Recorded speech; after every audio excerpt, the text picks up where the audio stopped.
How's it going, guys? So today's episode is brought to you by Kentucky Ale. Just kidding, I'm not sponsored, but I do enjoy it. Anyways, so this here is a Red Cat RS10. It's got a typical Lexan body. Check that out, guys. $1. It only came with 3 body pins. Came with a dead battery, broken remote, no batteries, no cover. But a friend of mine actually got it half price. That's right, 50 cents for what you see. I had a charger, so we charged the NiCad battery and plugged it in, turned it on. Steering somewhat worked. The ESC motor fan would run, but it wouldn't go anywhere. Turns out the weak point in these is actual differential. I'll put a picture in if I can.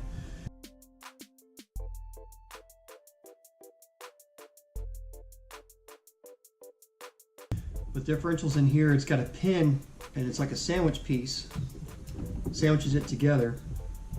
And the previous owner had actually drilled holes through the plastic differential gear inside and put a nail through it, which held, and it's actually still holding in this axle because I replaced it in this axle.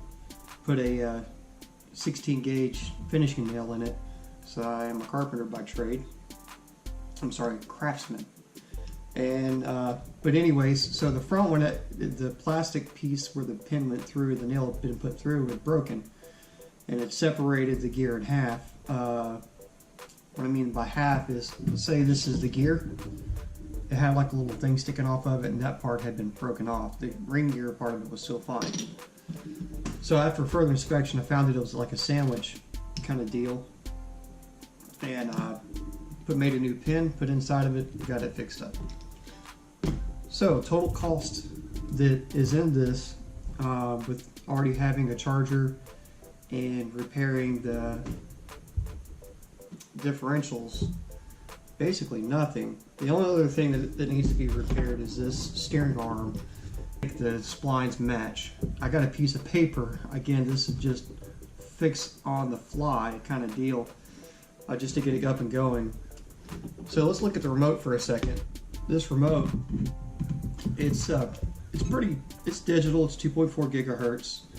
You can kind of see that the front wheels are moving back and forth. Well, this button here, that if you follow the trail of super glue, is actually stuck. I haven't had a chance to fool with that yet, but it says in the manual this changes the steering mode.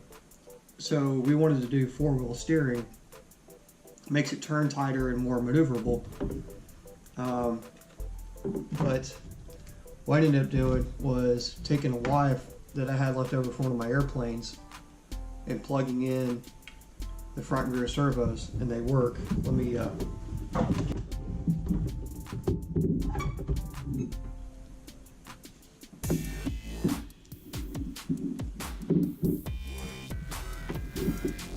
as you see, the front steering is still not right, but a little rigging. We got 4-wheel steering, which works great all the time. Helps. And I was outside. You'll see the video. I was outside going through some rocks and stuff. Nothing real crazy, but was fun. I've had one other rock crawler. This one isn't mine, but I've only had played with one other rock crawler, and it was like this long, and it was like this tall. It was a Lowe's. I'll try to find a picture of it and put that up.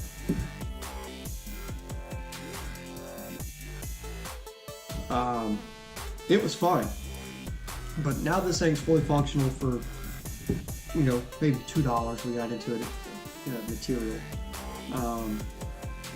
Who knows how much. I used just a piece of metal rod that I had as an axle, so you can't really even count that. So 50 cents, whatever it costs for batteries, and already using my charger to charge the pack that came with it. Not a bad deal for a 50-cent rock crawler. Works great. Hope you guys enjoyed the video, and look forward to more videos like this coming soon.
dead.